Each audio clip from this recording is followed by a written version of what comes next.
It's like a family tree, part of you and part of me.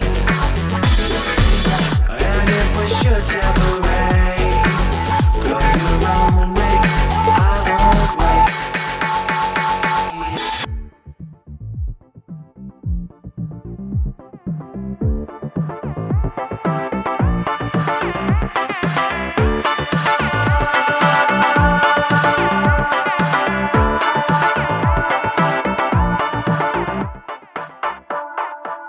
Bring the funk back.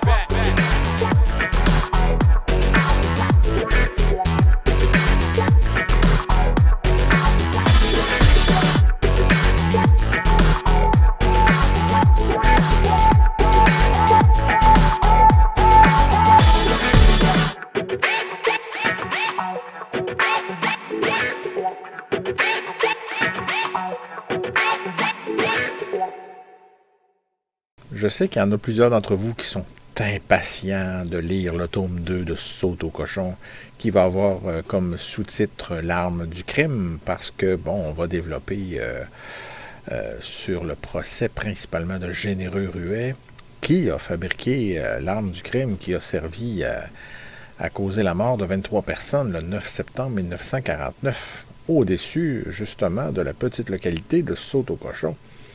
Mais il va falloir attendre encore un petit peu. La sortie, pour l'instant, je n'ai pas de date, évidemment, mais la sortie est prévue à peu près pour au printemps. Là, donc, approximativement 1 an après le tome 1.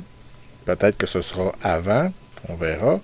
Mais pour vous faire patienter en attendant, pourquoi pas vous montrer un peu l'envers du décor en quelque sorte, donc les archives qui m'ont servi à la rédaction de ces 3 volumes-là, dont je rappelle, là, je m'avance peut-être un peu, mais le tome 2 et le tome 3 sont au terme de manuscrits sont prêts déjà, ou pratiquement prêts, en tout cas à 99%, ça c'est sûr. Peut-être une dernière étape de correction et tout ça, de perfectionnement. Mais bon, voilà. Donc, tous les documents qui me servent, les dossiers judiciaires, entre autres. Mais je sais pas, en tout cas, si ça vous intéresse, je pourrais peut-être vous en montrer plus. Vous me le direz dans les commentaires, que ce soit sur ma page Facebook ou directement en bas des balados sur la chaîne YouTube. Mais aujourd'hui, je vais me concentrer sur l'enquête de coroner. Mais si vous voulez en voir plus, des fois, si ça vous intéresse, moi, j'essaie de rendre ça le plus intéressant possible. Moi, j'ai mes propres intérêts, j'ai mes propres passions. Ce que je considère des fois intéressant n'est peut-être pas pour vous, je ne sais pas. Mais aujourd'hui, je vais vous montrer un peu à quoi ressemble l'enquête de coroner, parce que dans le tome 2, je vais y revenir. Il va y avoir un petit retour dans le temps avant d'embarquer dans le procès de Généreux Ruet. On va faire un petit retour dans le temps pour réviser, parce que là, le choc va être moins grand. Je ne voulais pas que le choc soit trop grand avec les détails concernant les victimes qui ont été trouvées au sol à saute au cochon et tout ça. Donc, on va pouvoir y revenir et puis voilà, je vais vous montrer ça à l'instant. Donc, voilà à quoi ressemble l'enquête de coroner dans l'affaire de Saute au cochon. Donc, d'abord, on voit que celui qui a dirigé l'enquête de coroner, c'était le docteur Paul V. Marceau et un jury, évidemment. Ça prenait un jury du coroner à ce moment-là. Le coroner ne faisait pas sa job tout seul. Donc, tout ça, c'était avant la loi de 1986 qui a tout changé, qui a changé en grande partie, en tout cas, le rôle du coroner. Donc, ici, évidemment, on est quelques jours seulement Donc, on est entre, si on veut, l'accident ou le drame de Saut-au-Cochon et les premières arrestations. Donc, c'est pour ça que je vous parle de ça, parce qu'on parlait encore ici d'accident. On le sait tous maintenant que c'était pas un accident qui implique le sort, le hasard et tout ça, ou une succession des fois comme on dit dans le milieu, des fois de la construction et tout ça, c'est une succession d'étapes qui mènent à un accident de travail, par exemple. Mais là, je n'entrerai pas plus loin dans le terme accident, mais on comprend tous que c'était pas un accident. Donc, Saut-au-Cochon, ça c'est la première page. On rentre ici maintenant un peu plus dans le vif du sujet. Donc, l'enquête du coroner par le docteur Paul Marceau, tenue au sujet de la mort de Pierre Lorrain et autres. Ici, je veux spécifier que le 14e jour de septembre, donc c'est la date ici à laquelle s'est tenue l'enquête de coroner. Donc, comme je vous disais, c'est quelques jours seulement, 5 jours après le drame. Le pourquoi qu'on ciblait surtout la mort de Pierre Lorrain, c'est parce que c'était le pilote de l'avion. Et comme on sait souvent, on va se concentrer après un événement comme celui-là pour enquêter, pour surtout faire l'autopsie du corps du pilote de l'avion, parce que pour éliminer, par exemple, les thèses de malaise, de mort naturelle, il aurait pu avoir une crise cardiaque en vol, par exemple, ou quelque chose aurait pu causer une erreur humaine, un malaise, ou bref, tout ça. Donc, c'est pour ça qu'on se concentre bien souvent sur le pilote, là, dans une chose comme celle-là.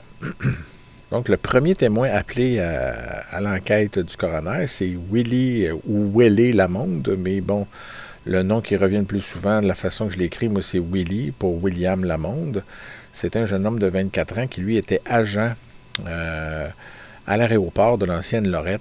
Donc, c'est lui, si vous avez lu le premier tome de Saut-au-Cochon, ça va sûrement vous rappeler quelque chose, parce que c'est M. Lamonde qui avait reçu les bagages, c'est-à-dire le bagage que Mme Pitre avait été porté au matin du 9 septembre.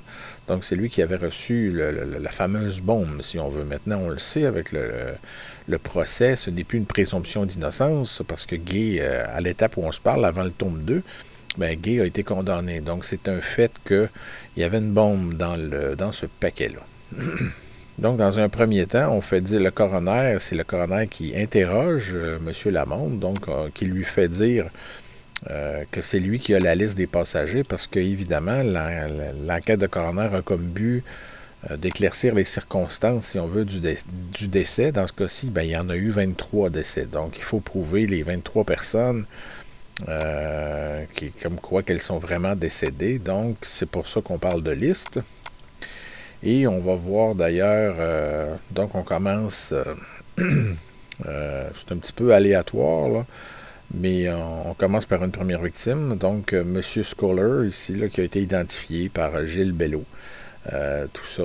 Là, je ne verrai pas les victimes dans le détail avec vous, parce que on va y revenir aussi dans mon livre. Là, je vais consacrer une partie spécifiquement à ça dans le tome 3, parce qu'il y a des découvertes, il y a des détails, donc je vais y aller pour chacune des victimes, tout ce qui a été possible de trouver à leur sujet pour leur donner une certaine humanité, si on veut, là, pour essayer de comprendre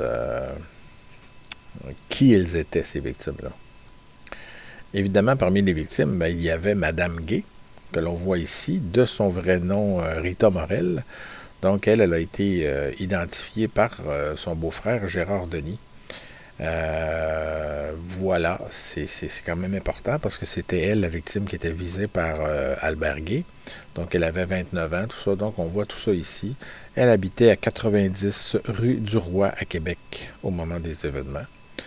Donc, ici, Madame Chapados, avec ses enfants, dont j'ai retrouvé il y a quelques mois la tombe, la sépulture dans le cimetière Saint-Charles à Québec. J'avais posté des photos là-dessus. Donc voilà, c'est quand même assez triste. Elle est morte avec ses enfants. Ensuite de cela, aussi, on a M. Terrien, Émile Terrien, qui était le mécanicien de l'avion de la compagnie aérienne, qui est décédé également à bord du vol 108. Donc, c'est un peu à ça que ressemble une enquête de coroner. En tout cas, dans ce cas-ci, à Saute-au-Cochon, donc on a les transcriptions des témoignages. C'est quand même la base, c'est ce qui est le plus précieux pour reconstituer avec les détails et tout ça. Donc, celle-ci fait 84 pages. Elle aurait pu, oui, être plus élaborée que ça. On aurait pu même y trouver les photos judiciaires dans ça. Ça arrive. Ça aussi, c'est conservé ou classifié de façon un peu aléatoire. Je vous reviendrai avec certains détails, mais pour ce qui est des photos, je vais l'expliquer dans le tome 2. C'est pas impossible qu'il y en ait, mais elles sont sous-scellées dans le dossier de police et du procureur général. Donc, dans une vingtaine d'années, on devrait y avoir accès. Donc, il y a encore des informations à faire sortir de Saute-au-Cochon. Ici, je voulais terminer par le témoignage de Victor Duclos, qui a été un des témoins quand même assez importants de l'explosion en tant que telle. Et étant donné aussi que c'est un petit côté un peu spécial avec Victor Duclos, c'est qu'il est l'ancêtre de Martin Bouchard qui, l'été dernier, en juin 2021, est venu me faire visiter ce qui restait de l'avion, donc le site de l'écrasement. Donc je le salue en passant. Donc c'est ça, je voulais m'attarder un peu avec ça parce que je pense que Martin avait jamais vu cette partie-là, en tout cas originale de l'enquête du coroner, donc le témoignage de son ancêtre. Et voilà, c'est quand même, je vais en lire un petit bout, là, c'est Maître Paul Miquelon, qui était quand même une grosse pointure de procureur pour son époque.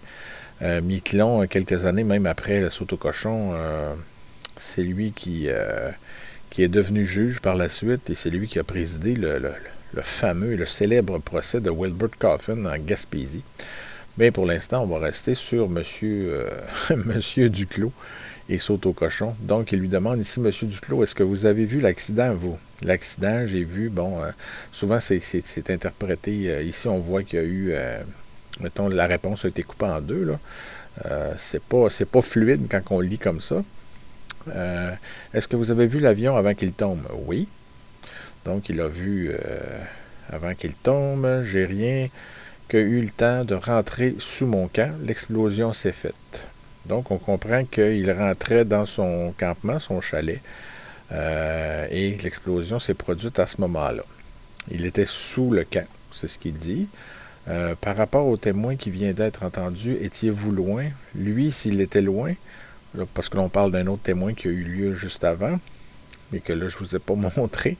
Lui, il était au millage 40. Là, M. Duclos confirme, oui, il était au millage 40 et moi, j'étais à 39,9.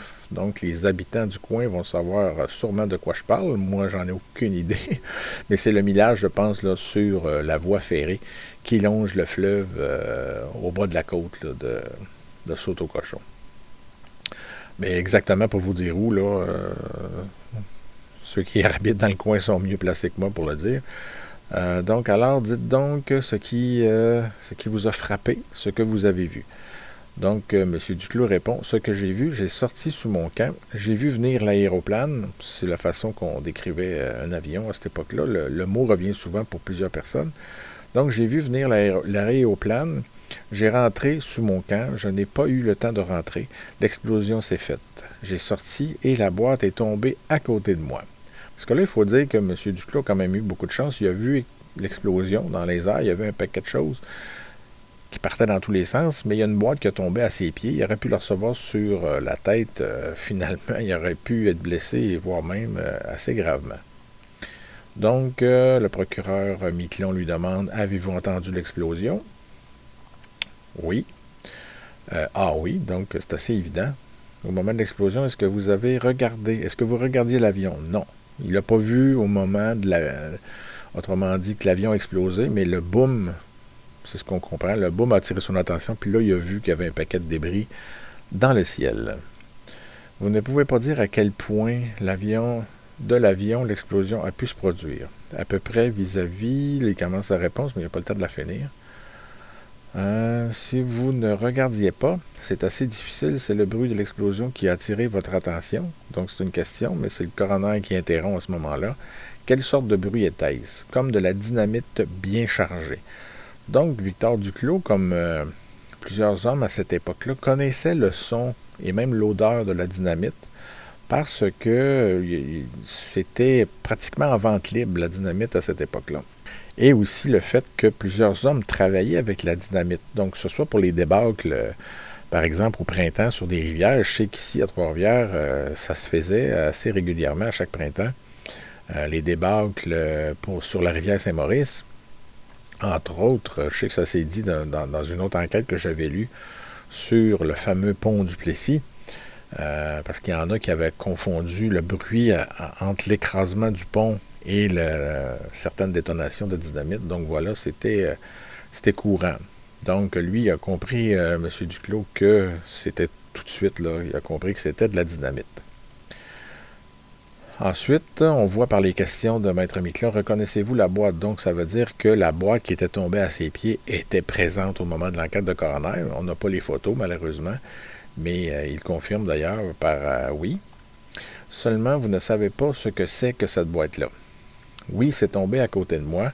Je l'ai ramassé et je l'ai donné à la police. Est-ce qu'il y a autre chose qui a tombé à côté de vous? Non. Donc ensuite, c'est le coroner qui lui demande « Avez-vous remarqué si autre chose tombait plus loin? » Oui, des morceaux tombaient partout. Donc,